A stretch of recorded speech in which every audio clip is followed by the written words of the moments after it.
વિદ્યાર્થી મિત્રો, આપણે અર્થશાસ્ત્રમાં બીજો પાઠ જોઈએ છીએ, વૃદ્ધિ અને વિકાસના નિર્દેશકો. એમાં આજનો પોઈન્ટ છે જીવનની ભૌતિક ગુણવત્તાનો આંક. હવે આ ખૂબ જ અગત્યનો પોઈન્ટ છે, આઈએમપી પોઈન્ટ છે. જીવનની ભૌતિક ગુણવત્તાનો આંક અથવા તો એના ઘટકો અથવા તો બાબતો. તો એમાં કઈ વસ્તુનો સમાવેશ થાય છે, એ વસ્તુ કેટલી ઉપયોગી છે, જીવનની ભૌતિક ગુણવત્તાનો આંક છે કોણે રજૂ કરેલો છે અને એ આપણી લાઈફસ્ટાઈલમાં કેટલો સુધારો કરે છે એના વિશેની આખી માહિતી છે. ખૂબ અગત્યનો પોઈન્ટ છે વિદ્યાર્થી મિત્રો, ખાસ ધ્યાન રાખજો. જીવનની ભૌતિક ગુણવત્તાનો આંક એટલે physically quality of life index, એને ટૂંકમાં કહી શકીએ આપણે PQLI. એટલે આ PQLI છે એ ખૂબ જ અગત્યની વસ્તુ છે. રાષ્ટ્રીય આવક અને માથાદીઠ આવકનો જે વધારો થાય છે એમાં આર્થિક વિકાસનો સાચો નિર્દેશક નથી, તેમની અનેક મર્યાદાઓ પણ એમાં રહેલી છે. દેશની વધતી આવક અમુક લોકોના હાથમાં કેન્દ્રિત થઈ જાય છે. આપણે એવું કહીએ કે કોઈ પણ દેશની આવક છે ખૂબ સારી છે રાષ્ટ્રીય આવક, પણ એ બધા જ માથાદીઠ આવક એટલે કે બધા લોકોના હાથમાં એ આવતી નથી, અમુક લોકોના હાથમાં એ કેન્દ્રિત થઈ જાય છે. એટલે એ વિકાસ એને ના કહી શકાય, પણ દેશના દરેક વ્યક્તિના હાથમાં આવક આવતી હોય તો એને આપણે વિકાસ કહી શકીએ છીએ. દેશનો વિકાસ કેવો હોવો જોઈએ? તો કે ગરીબોનું જીવન પણ સુધરવું જોઈએ, એનું જીવન પણ ઊંચું આવવું જોઈએ, નાગરિકોની બધી જ જરૂરિયાતો સંતોષાવી જોઈએ. આ બાબતને આપણે ધ્યાનમાં રાખી અને એક અર્થશાસ્ત્રી છે જેનું નામ છે મોરિસ ડેવિસ, ખાસ યાદ રાખજો વિદ્યાર્થી મિત્રો, મોરિસ ડેવિસ, કે જેણે PQLIની રચના કરેલી છે. એક માર્કમાં આ પ્રશ્ન પૂછાય કે મોરિસ ડેવિસે કયા નિયમની રચના કરેલી છે, અથવા તો જીવનની ભૌતિક ગુણવત્તાના આંકની રજૂઆત કોણે કરેલી છે? તો મોરિસ ડેવિસ. એક માર્કમાં આ પ્રશ્ન ખૂબ અગત્યનો MCQમાં પણ પૂછી શકાય. એટલે મોરિસ ડેવિસે જીવનની ભૌતિક ગુણવત્તાના આંકની રજૂઆત કરેલી છે, જેને ટૂંકમાં આપણે PQLI તરીકે ઓળખીએ છીએ.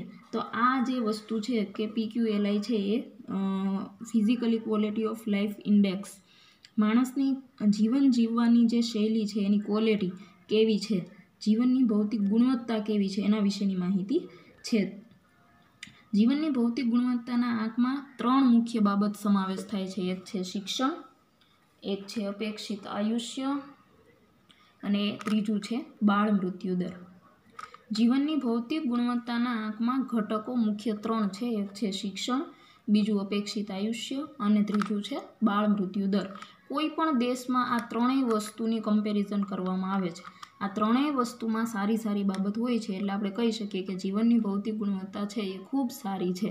શિક્ષણ સારું હોય, અપેક્ષિત આયુષ્ય મનુષ્યનું સારું હોય અને બાળ મૃત્યુ દર ઓછો હોય, એટલે કોઈ પણ દેશનું જીવન છે એ ખૂબ સારું ગુણવત્તાવાળું હોય છે.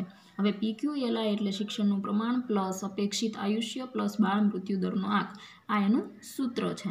એટલે આપણે એના વિશે જોઈએ તો શિક્ષણ. હવે શિક્ષણ એટલે દેશમાં સાક્ષરતાનું પ્રમાણ, શિક્ષણની સ્થિતિ દર્શાવે છે. દેશમાં શિક્ષણ મેળવેલી વસ્તીની ટકાવારીના આધારે શિક્ષણનું પ્રમાણ જાણી શકાય છે. એટલે શિક્ષણ છે એ દેશમાં કેટલા લોકો શિક્ષિત છે અને એની ટકાવારી જે છે એના આધારે આપણે કહી શકીએ છીએ કે દેશમાં સાક્ષરતાનું પ્રમાણ કેટલું છે. ત્યાર પછી છે અપેક્ષિત આયુષ્ય. બાળકના જન્મ સમયે તે કેટલા વર્ષનું આયુષ્ય ભોગવશે એવી અપેક્ષા જ્યારે રાખવામાં આવે છે એને અપેક્ષિત આયુષ્ય કહેવાય છે. પ્રજાનું સરેરાશ આયુષ્ય દર્શાવે છે. આરોગ્યની સારી એવી બાબત આમાં જોઈ શકીએ છીએ આપણે. ત્યાર પછી બાળ મૃત્યુ દર એ વર્ષ દરમિયાન નક્કી કરવામાં આવે છે. જીવતા જન્મેલા દર 1000 બાળકોએ 1 વર્ષનું આયુષ્ય પૂર્ણ કર્યા પહેલાં મૃત્યુ પામતા બાળકોની સંખ્યા, એને કહેવાય છે બાળ મૃત્યુ દર. જો બાળ મૃત્યુ દર ઘટે તો દેશમાં આરોગ્યની સગવડતા ખૂબ સારી છે એવું કહી શકાય છે. એટલે આ એનું સૂત્ર છે અને આ 3 મુખ્ય એના ઘટકો છે: શિક્ષણ, અપેક્ષિત આયુષ્ય અને બાળ મૃત્યુ દર. કોના ઘટક છે? જીવનની ભૌતિક ગુણવત્તાનો.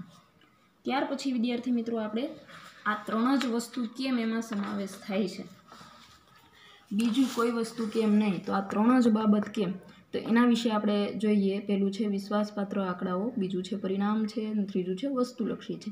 આ સિવાયની પણ ઘણી બધી દેશમાં બાબતો છે, છતાંય આપણે શિક્ષણ, અપેક્ષિત આયુષ્ય અને બાળ મૃત્યુ દર 3 જ વસ્તુ કેમ આપણે નોંધીએ છીએ, તો એના માટે આપણે જોઈએ કે આ 3 બાબતો છે એ વિશ્વાસપાત્ર આંકડાઓ દેશમાં મેળવી શકાય છે. હવે માનો કે પહેલું છે શિક્ષણ, તો શિક્ષણમાં કોઈ ખોટું અથવા તો એમાં કોઈ ફેક વસ્તુ કરી શકે નહીં.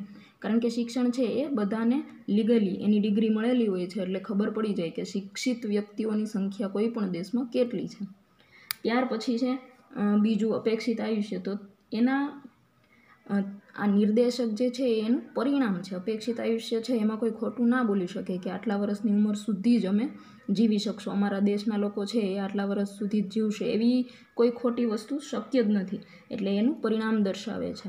ત્યાર પછી બાળ મૃત્યુ દર. તો બાળ મૃત્યુ દર છે એ પણ સારા ભવિષ્ય માટે અથવા તો આવનારી સારી પેઢી માટે ખૂબ અગત્યના આંકડાઓ દર્શાવતી હોય છે. એમાં પણ આપણે કોઈ પણ વસ્તુ છે એ વિશ્વાસપાત્ર દર્શાવી શકીએ છીએ. એટલે આ 3 જ બાબત છે એ ખૂબ અગત્યની અને પરિણામલક્ષી છે એટલા માટે.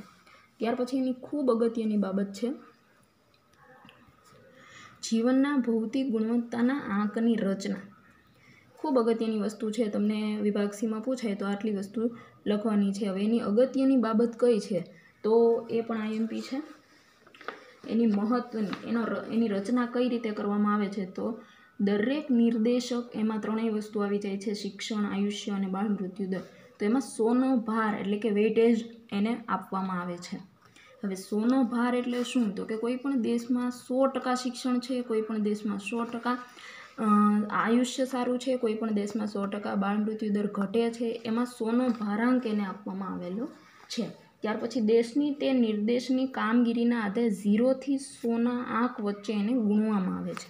હવે 0 થી 100ના આંક વચ્ચે શું કામ? તો કે 0 તરફ જો જતું હોય તો એ ખરાબ પરિસ્થિતિ છે અને 100 તરફ એ જાય છે તો એ સારી પરિસ્થિતિ છે.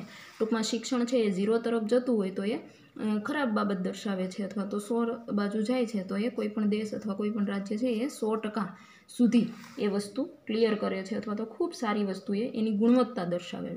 પછી 3 બાબતમાં મેળવેલા ગુણ. હવે આ 3 બાબતમાં જે દેશ સારો સરવાળો મેળવે છે અથવા તો સારી બાબત જેટલી મેળવે છે 100% સુધીની, એ ખૂબ એના ગુણ છે એ ઘણા બધા સારા હોય છે અને એનો સરવાળો થાય છે અને આ સરવાળાને 3 વડે ભાગવામાં આવે છે અને એ 3 વડે ભાગી અને એની સરેરાશ કાઢવામાં આવે છે અને એના પછી જે મળે છે એને શું કહેવાય છે? PQLI. હવે આ વિદ્યાર્થી મિત્રો 0 થી 100ના આંક વચ્ચે હોય છે PQLI, અને 3 બાબતમાં એનો ગુણ છે એ ખૂબ સારા હોય. એનો 3 વડે જેટલા ગુણ આવે છે એના 3 વડે ભાગવાના હોય છે, એની સરેરાશ કાઢવાની હોય છે અને ત્યાર પછી જે આંકડાઓ મળે છે એને કહેવાય છે PQLI. ખૂબ અગત્યની વસ્તુ છે. વિભાગ સીમાં આટલું તમે લખી શકો. ત્યાર પછી છે મહત્વની બાબત. હવે એ મહત્વની બાબત છે, જેમ દેશનો PQLI 100ની નજીક હોય તો દેશની એ 3 બાબત છે અથવા તો 3 જે ઘટકો આપણે જોયા, અપેક્ષિત આયુષ્ય, બાળ મૃત્યુ દર અને શિક્ષણ, એ 3 ખૂબ ઉત્તમ છે એવું કહી શકાય. ત્યાર પછી જેમ દેશનો PQLI 0ની નજીક છે તો એ 3 બાબત છે એની કામગીરી કેવી છે? ઉત્તરતી કક્ષાની, એટલે કે નેગેટિવ છે. ત્યાર પછી PQLI 0 થી 100 વચ્ચે હોઈ શકે, એનાથી વધારે હોઈ શકે નહીં, એટલે કે 100% સુધીમાં એને આપણે માપી શકીએ. PQLIના આંકથી એક જ દેશના 2 રાજ્યો અથવા તો જુદા જુદા દેશની આપણે તુલના કરી શકીએ. એટલે કે ગુજરાત છે એની સાથે પંજાબની તુલના કરી શકીએ કે ગુજરાતનું જીવન કેવું છે અને પંજાબનું, તો એ 0 થી 100ની વચ્ચે આપણે એને માપી શકીએ છીએ. જેમ PQLIનો આંક વધારે તેમ દેશનો આર્થિક વિકાસ કેવો કહેવાય? વધારે કહી શકાય. જેમ PQLIનો આંક નીચો એમ દેશની આર્થિક વિકાસની પરિસ્થિતિ પણ કેવી? નીચી. આ વસ્તુને આપણે ખાસ મહત્વની બાબતમાં લખી શકીએ છીએ. જ્યારે એવું પૂછાય કે જીવનની ગુણવત્તાની મહત્વની બાબતો સમજાવો ત્યારે તમે આટલું એમાં લખી શકો છો. હવે સકારાત્મક બાબત. સકારાત્મક એટલે પોઝિટિવ. તો હવે પોઝિટિવ વસ્તુ જ્યારે તમારે લખવાની છે તો PQLIમાં માનવ જીવનના ધોરણને સ્પર્શતું શિક્ષણ, આરોગ્ય અને ઘણી બધી એવી બાબતનો સમાવેશ થાય છે. એમાં બીજું છે માથાદીઠ આવકના નિર્દેશક કરતાં PQLI ચડિયાતો છે. હવે માથાદીઠ આવક છે એ બધાની સારી હોતી નથી, પણ PQLI છે એ પણ સારો હોય છે, કારણ કે માથાદીઠ આવક માણસની ઓછી હોય છે પણ જીવન છે એ ઘણું બધું સારું પણ હોઈ શકે છે. આર્થિક વિકાસના નિર્દેશક તરીકે PQLI રાષ્ટ્રીય આવક અને માથાદીઠ આવક કરતાં ઓછી મર્યાદાવાળી છે. આપણે અગાઉ જોયું હતું માથાદીઠ આવક અને રાષ્ટ્રીય આવક, એ બંને કરતાં જે PQLI છે એની ઘણી બધી ઓછી મર્યાદા છે. પછી PQLI છે એ જુદા જુદા દેશ વચ્ચે, જુદા જુદા જૂથ વચ્ચે અને રાજ્યો વચ્ચે આપણે એની તુલના કરી શકીએ છીએ. એટલે ટૂંકમાં આ એની જેટલી સારી બાબત છે એમાં તમારે એ લખવાનું છે. શહેરી અને ગ્રામીણ, સ્ત્રી અને પુરુષ, એના PQLI બનાવી તેમની તુલના પણ આપણે કરી શકીએ છીએ કે સ્ત્રીઓનું જીવન કોઈ પણ રાજ્યમાં કેવું છે, પુરુષોનું જીવન કેવું છે, ગ્રામીણ જીવન કેવું છે, શહેરનું જીવન કેવું છે, એવી તુલના તમે કરી શકો. એટલે PQLI એટલે માણસનું જીવન, એની લાઈફસ્ટાઈલ કેવી છે એને તમે તમારી રીતે ટકાવારીમાં દર્શાવી શકો 0 થી 100ની વચ્ચે. એમ છતાં પોઝિટિવ વસ્તુ હોવા છતાં એની મર્યાદા, એની ખામી અને એના ગેરલાભ પણ છે. હવે PQLIના ગેરલાભ જો આપણે જોઈએ તો માત્ર 3 જ બાબતનો સમાવેશ એમાં કરવામાં આવેલો છે. કઈ 3 બાબત? તો કે અપેક્ષિત આયુષ્ય, બાળ મૃત્યુ દર અને શિક્ષણ. આ 3 સિવાય પણ ઘણું બધું રાજ્યમાં, દેશમાં ઘણી બધી એવી સારી બાબતો છે કે એનો સમાવેશ આમાં કરવો જોઈએ, જે એની મર્યાદા છે. ત્યાર પછી માત્ર સરેરાશ દર્શાવે. 3 નિર્દેશકના મળેલા આંકને 3 વડે આપણે ભાગવાના હતા. એમાં PQL છે એની સરેરાશ છે. હવે સરેરાશ છે એ દેશની 3 બાબતો ઉપર જ થોડી હોઈ શકે. ઘણી બધી એવી બાબતો, એવા ઘણા બધા સારા નિર્ણયો હોય છે કે જે આમાં દર્શાવાતા નથી, જે એની મર્યાદા છે. કોઈ પણ દેશનો PQLI છે એ દર ઊંચો હોય, દેશનો વિકાસ બીજા દેશ કરતાં વધારે છે એમ આપણે ગણી શકીએ છીએ. હવે PQLI સિવાય પણ ઘણું બધું માણસોનું જીવન છે એ સારું હોય છે. દાખલા તરીકે કોઈ પણ માણસ છે ખૂબ માથાદીઠ આવક ઊંચી ધરાવતો હોય તો એ સ્વાભાવિક છે કે એ બધી ફેસિલિટી એ દર્શાવે છે. પણ એમ છતાં એના ઉપરથી આપણે એવું ના કહી શકીએ કે આખો દેશ છે એ વિકસિત છે, એનો આર્થિક વિકાસ થઈ ગયો છે, એવું આપણે કહી શકીએ નહીં. 3 ધોરણને માનવ જીવનમાં એક સરખું મહત્વ, એટલે કે 100નો આંક અપાય છે, જે અયોગ્ય છે. 3 બાબતો માનવ જીવનમાં એક સરખું મહત્વ ધરાવતી નથી. આજે ભારતમાં ઘણા એવા અંતરિયાળ વિસ્તારો છે કે જ્યાં શિક્ષણનું પ્રમાણ ઘણું બધું ઓછું છે, તો એમાં 100% આપણે કહી શકીએ નહીં. ત્યાર પછી આજે પણ બાળ મૃત્યુ દર છે એમાં વધારો થાય છે, એટલે એ પણ આપણે 100% કહી શકીએ નહીં. એટલે આ એની મર્યાદા છે. જીવનની ભૌતિક ગુણવત્તામાં આંકમાં આવક વૃદ્ધિ મહત્વની છે, જે એની આપણે ઉપેક્ષા કરી. સૌથી મહત્વની વસ્તુ જો હોય તો એ છે આવક. માણસની આવક હોય એટલે જીવન ધોરણ સારું થવાનું જ છે. પણ એ વસ્તુને આપણે અહીંયા ઉપેક્ષા, એટલે કે એની આપણે ક્યાંય એનું નોંધ કરેલી નથી, જે એની મર્યાદા છે. ધનિક દેશોની PQLI વધવાની ગતિ ધીમી હોય છે, કારણ કે સરેરાશ આયુષ્ય અમુક હદથી વધારી શકાતું નથી. હવે આપણે એવું કહી શકીએ કે અમેરિકા વિકસિત દેશ છે, તો આપણે એવું ના કહી શકીએ કે વિકસિત હોવાથી ત્યાં માણસો 100% જીવી શકે છે. એ સરેરાશ આયુષ્ય આપણે હદથી વધારે, અમુક હદથી વધારે નક્કી ન કરી શકીએ, એટલે એની મર્યાદા કહેવાય છે, જે આપણા હાથમાં નથી. એટલે આ પરિસ્થિતિ જે છે એ એની મર્યાદા છે, એની ખામી છે. વિદ્યાર્થી મિત્રો, આટલી જે છે એ વિભાગ ડીમાં 3 વસ્તુ તમે લખી શકો છો. એક તો જીવનની ભૌતિક ગુણવત્તાની રચના, એના વિશે તમે થોડુંક લખી શકો છો. એની મહત્વની બાબત, એની અગત્યતા શું છે તે. સકારાત્મક એટલે કે પોઝિટિવ બાબત તમે લખી શકો છો. હકારાત્મક મર્યાદા એટલે કે ખામી પણ તમે એમાં લખી શકો. અને આજની પરિસ્થિતિ એટલે કે હાલમાં કઈ કન્ડિશન છે PQLIની, તો કે વિશ્વમાં 2003 પછી PQLIની 3 બાબતને આધારે આ આંકડાઓ દર્શાવવામાં આવેલા હતા.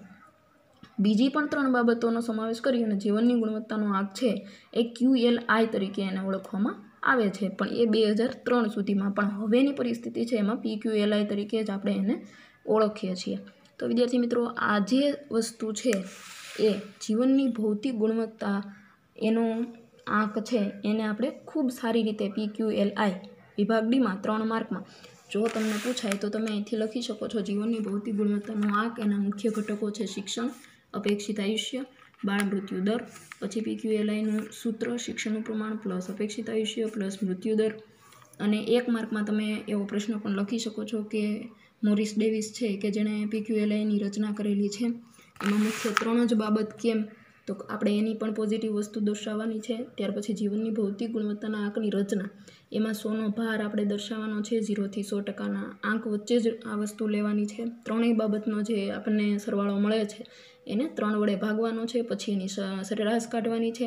ત્યાર પછી PQLI છે એ આપણને મળે છે. એની અગત્યની બાબતો, સકારાત્મક બાબત અને મર્યાદા, આટલી વસ્તુ જે છે એ તમે લખી શકો છો. અલગ અલગ પણ પ્રશ્ન પૂછાય, જો વિભાગ ડીમાં પૂછાય તો તમારે 3 માર્કમાં આટલું લખવાનું છે.